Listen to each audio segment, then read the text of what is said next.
Good evening, girls, gals, men, women, chiropractors, CAs, maybe some spouses. He almost brought me to tears. And I have a problem with that anyway. And my wife asked I leave the house, she said, "Are you going to tear up tonight?" And I says, "Well, if I do, I'm coming well prepared." So when Matt asked me to come to this nearly 10th anniversary, if I'd have been in Washington, I don't know if I'd have flown here to do it. But since I'm a neighbor in Palm Desert during this time of year, it was hard to say no. I didn't have any excuses really, but I wanted to. I've been retired from active practice since 2002. I'm still licensed. I still practice for my daughters. We're maternity leave specialists.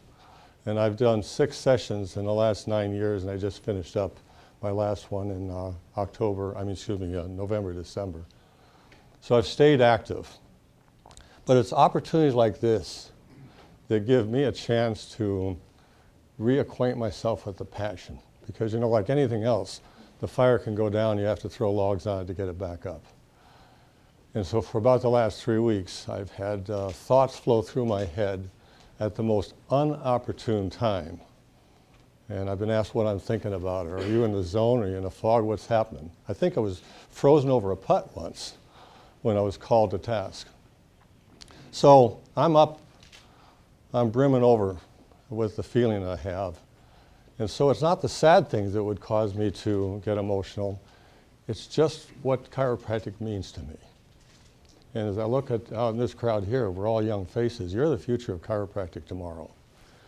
And so what we want to do is help you stay the course if you're on course, and help you to rise above where you are at the present time if you want to be at another level. How many here are in chiropractic 5 years or less? Yeah, that's a pretty good group. How about 5 to 10? There's a gap. How about 10 to 15? Okay, and then how about 15 and over? See, so we have a pretty good spectrum here. There wasn't a year in chiropractic, and I started in chiropractic college in '63, graduated in '67, had the privilege to work with one of the greatest philosophically based practitioner, but also one of the most brilliant technical innovators in chiropractic, which was Burl Pettibon. But there hadn't been a year that I've been in practice that I didn't want to get better, each and every year. Always looking a way to be better, to give a better service. And what I found in the last 8 years that I've been teaching and coaching, and on a very limited basis, nothing at all like Dr. Gay, but on an intimate basis, is that there's a different thought process with young chiropractors today. They're not as committed to their service. They're not as committed to the art. They're not as committed to the science. And there's people out there that really need what you have. When we talk about difficulty of getting patients, there is no shortage of patients. Dr. Burl Pettibon used to say there's no shortage of sick people. There's just a shortage of those that can do something about it. And you're the people that can do something about it. So I'm really honored to be here. I will walk out of here tonight probably with a greater benefit than you will. I've still, I think, got a few years to continue to give back. I don't think my daughters are going to have more babies, so I'm going to have to look for another clinical venue, keep my hands working. But tonight what I want to do is I want to address 3 major areas. I want to address philosophy. You might call it old-time philosophy, but see, it's the only philosophy. It's never changed. D.D. Palmer and B.J. Palmer said this is what it is, and that's what it is. I'm going to talk about practice. I'm going to talk about taking philosophy to practice, making it real. And then I'm going to talk about personal development, professional development, because you've got to be working on all areas at the same time. And what I'd like to do tonight is I'd like to have a serious question and answer period. Because I find that oftentimes we leave seminars with questions unanswered or statements that were not interpreted clearly. And it's really a shame to walk out of a place not having the answer that you wanted. So we're going to have a serious opportunity for you to ask questions. And I'll wing it, do the best I can. And I said whichever questions I can't answer, I've got Dr. Hubbard and I've got Dr. Gay that I can pass the buck to. So my first intention tonight is to cause you to think. To cause you to think. Create the thoughts that can lead to change. Because no matter where your practice is, if you want to improve it, if you want to get better at it, you've got to change something. You've got to do something more than you're now doing. Even if you have a practice that's absolutely at the level that you want it, you've got to change and do something to keep it there. It's called moving the cheese, because nothing stays static. I want to motivate you to take action tonight in your mind before you go to sleep. The greatest deterrent to great ideas and the fruition of great inventions is the fact that people think about it too long and it goes away. And B.J. Palmer said that when you get a thought, this is a thought from God, this is a thought from the cosmos, act precipitately, act immediately, because otherwise, said your educated brain will talk you out of it. Before you know it, you'll find out why you couldn't do it. All the obstacles will become clear and you'll stop taking action. So tonight, think about the things that you want to change and then make a commitment tomorrow. I don't care if it's a day in the office and you're fully booked. I don't care if it's a day out of the office. Make some action tomorrow that'll start you on the path to creating what you want to create. And my second intention then is to share some actions with you tonight. Because, you know, I've heard all the obstacles. And I'm going to tell you something. There's chiropractors out there that are doing it at the highest level you can possibly imagine, and they live in the same city as those that aren't doing it with the same obstacles. What's the difference? My partner in our seminars used to say, a long pencil is better than a short memory. So as you think of a thought, write it down. You won't remember it a couple hours from now. If you have a question as we're talking, write it down so you'll remember what to ask, okay? So first off, I want to start out and talk a little bit about my path, because my path to chiropractic was fairly convoluted. I was going to be a musician. My family came from Chicago. My mother's side of the family were ethnic Slovenians. Polkas were the rage of music, and that's what they listened to. And they just happened to be, the family were close friends with a gentleman called Frankie Yankovic, and he was the polka king of America. He was the one that took the polka to the nation. And they were close friends. They were groupies, and they'd go from city to city to hear him, and of course he was my idol. So at 5 years of age in Chicago, I can still remember the vision of my mother carrying the accordion, because I was 5 years old, couldn't carry, taking 1 or 2 buses to get to where I could take music lessons. That led to about the age when I was 14, I was playing semi-professionally, which means I was playing for money, but I was still going to school. At 14, I had made enough money to order a custom-made accordion from Italio America in Chicago. I flew up to get it, flew back home by myself. And I thought that was what I wanted to do. When I was 16, I was invited to play at the prestigious Lawn and Tennis Club in Havana, Cuba. The really neat thing about that is I had 4 days with 4 other teenagers, and we raged the town because our chaperones were party people and they were doing their own thing. And we were precocious, so they thought we could do our own thing. And at that particular venue, I was offered a full-ride scholarship to Tampa University, the Conservatory of Music. I thought I'd made it. Except by the time I was 18, I realized I didn't want to be a professional musician. I looked at the lifestyle, I looked at the potential to really be at the top, and it didn't fit my ambitions. So I went to college and I started in business.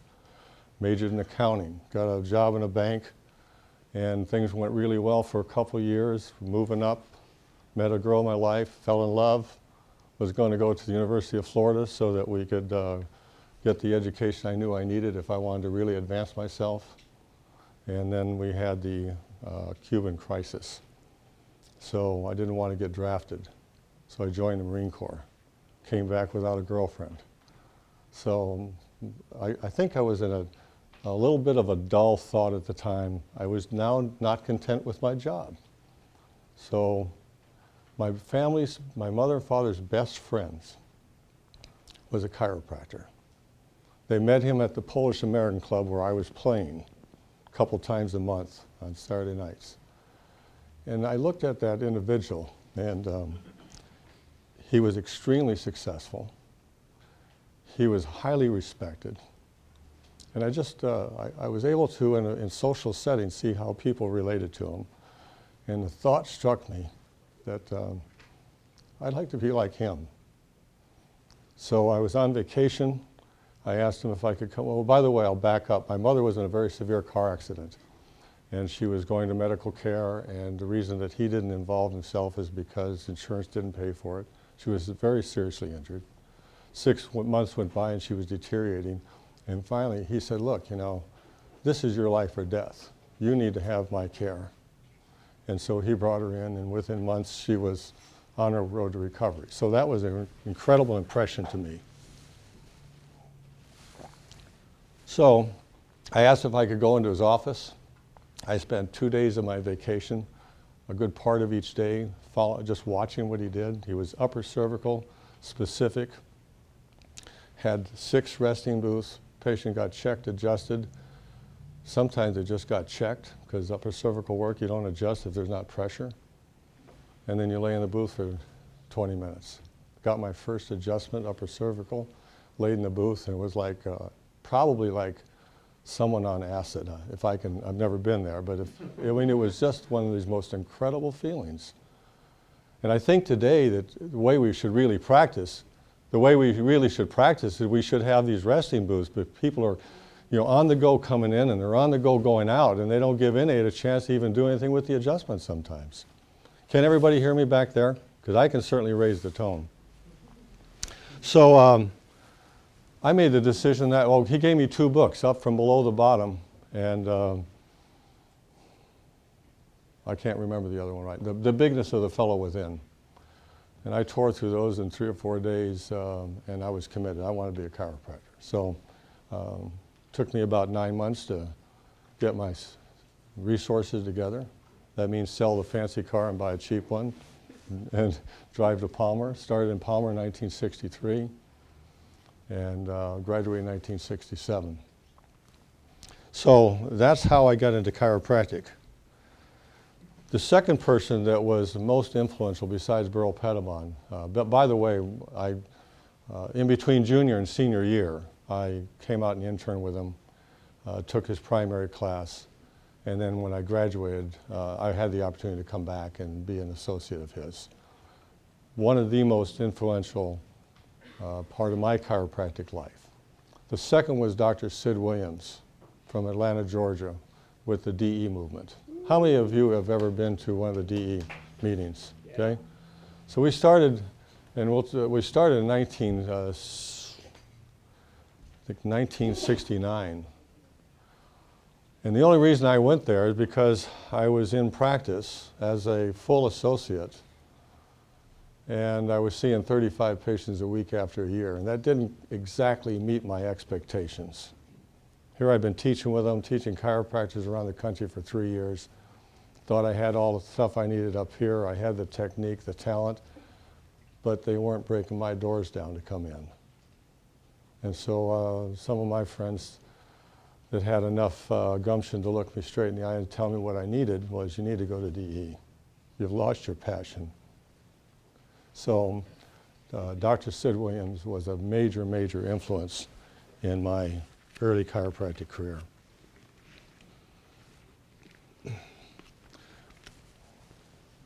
Part of the DE experience was that it was called a movement. It wasn't a seminar. Parker's was a seminar. The DE was a movement, because once you were instilled with a passion for what you were, you had an obligation then to carry out the mission. And that was to go out there and get as many sick people well as you could. We tried doing that as young chiropractors in the state of Washington, except it was illegal to tell the story in any way except verbally. Your business card was as large as you could have your name on. Your sign had to be certain size letters. There was no way to go out into community other than just handshake by handshake and face-to-face talk to people. Well, we didn't agree with that. So a group of us decided that we were going to, quote, break the law. And a couple of us, not myself so much, but two of our group got their hands slapped really bad, like they had their licenses suspended. Several of us had our insurance checks held up for 3 or 4 or 5 months, so it made a severe financial dent in our progress, you might say. But what it led to a lawsuit that started in the state of Washington, that went to the Supreme Court of the state of Washington on the First Amendment rights to be able to tell people what you did. The reason that you're in the phone book today is because of this lawsuit. The reason that you can communicate in all different media is because of that lawsuit. Now what happened is nobody wanted this thing to get through the courts. Nobody. It was a no-brainer that we were going to win if we could last long enough and finance it long enough. So what happened is that the attorneys, I think it was in Arizona, picked it up first, and then the pharmacist in Kentucky, and then ours came. Ours was the third judgment, but they were all within just a few months, because once the ball started to roll, it rolled very quickly. So what we got then is the opportunity and the right and the privilege to, in print, tell people what chiropractors did. We were able to advertise for the first time. The first time that one of our doctors in our multi-doctor clinic, and it was a small clinic, but we had 5 doctors in it, he was the first one to send a mailer out. He sent 10,000 mailers out there. First time it had ever been done. He got only over 175 responses within just a few days of people that wanted to come in and get checked. So it was just an amazing response. So we had a clinic called the 38th Street Chiropractic Health Center. It was kind of like Dr. Matt's. It was a small front area we could squeeze by very narrow, small seats. We could squeeze, I think, 16 seats in it. It was 90 feet long, had no windows, had adjustment rooms on each side. And at our peak, we were just under 1,100 patients per week. We had 5 chiropractors, 3 main and 2 minor, if you will. But most of the time we ran somewhere between 700 and 900 patients in that little tiny place. We were next to the post office. And at certain times of the month, senior citizens get their checks. And so you had a line in the post office, and then you had a line that went out our door because they couldn't get into the waiting room. And we were pretty proud of that in those days. That was pretty exciting to us. And then we started Renaissance Chiropractic Center in 1980. My brother and I built the building. It was 7,200 square feet. Took us 2.5 years to find the property. Almost a lawsuit to be able to build the clinic because the city didn't want us to do it. We did it anyway. We didn't know enough not to do it. If we'd have known what we should have known, we would have never even tried. But because we didn't know, we stumbled through it. And that opened in 1980, and over the years we had over 50 exam doctors that stayed at least 1 year to a year and a half, and we had 8 chiropractors that stayed over 5 years as associates. And I retired in 2002. My son, Doug and Mike, took my side of the practice. It was a corporation. My brother's son and daughter-in-law took his. We sold them the real estate, and we walked. Now, I want to tell you one thing right now, because I get accused of this all the time. What's the idea of retiring when you're so young? I was 62. I had absolutely no plans or intentions to retire. But my brother says, I'm out of here. Son's going to be here 3 years. We're training him. He's up and running. I'm out of here, because he was tired. His body was tired. He's a big guy, and his practice was just as big as mine, sustained the whole time. And I'm looking at my future.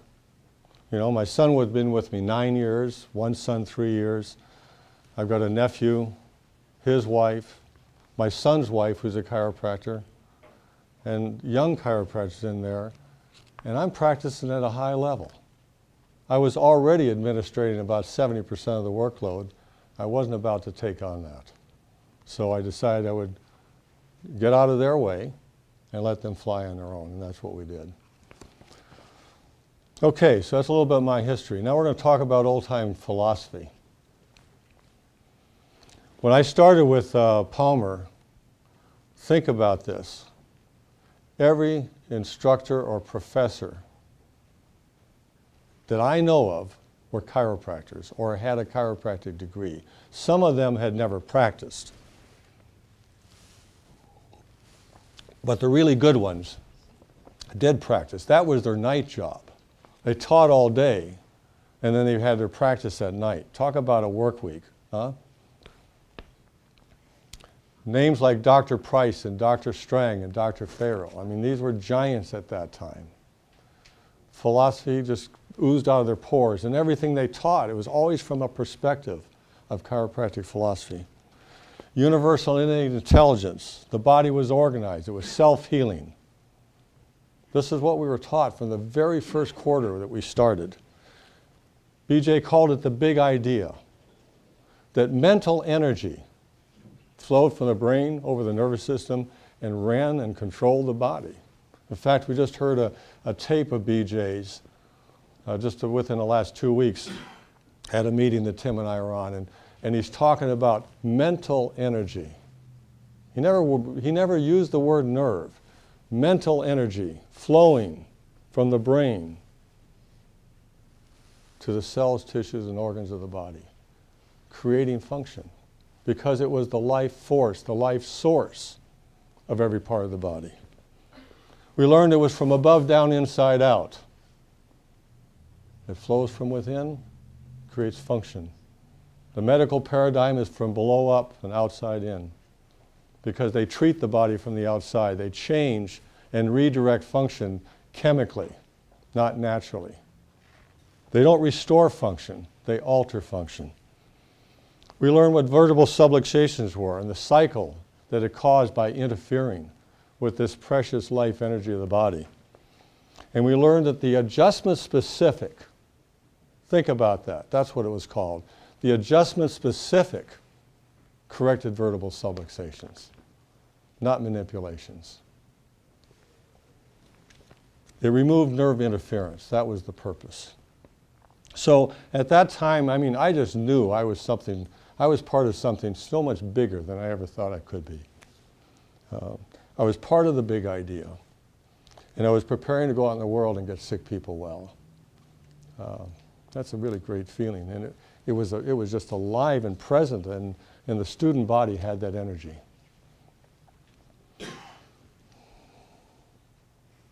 Well, after trying to start practice and after not doing very well, I said that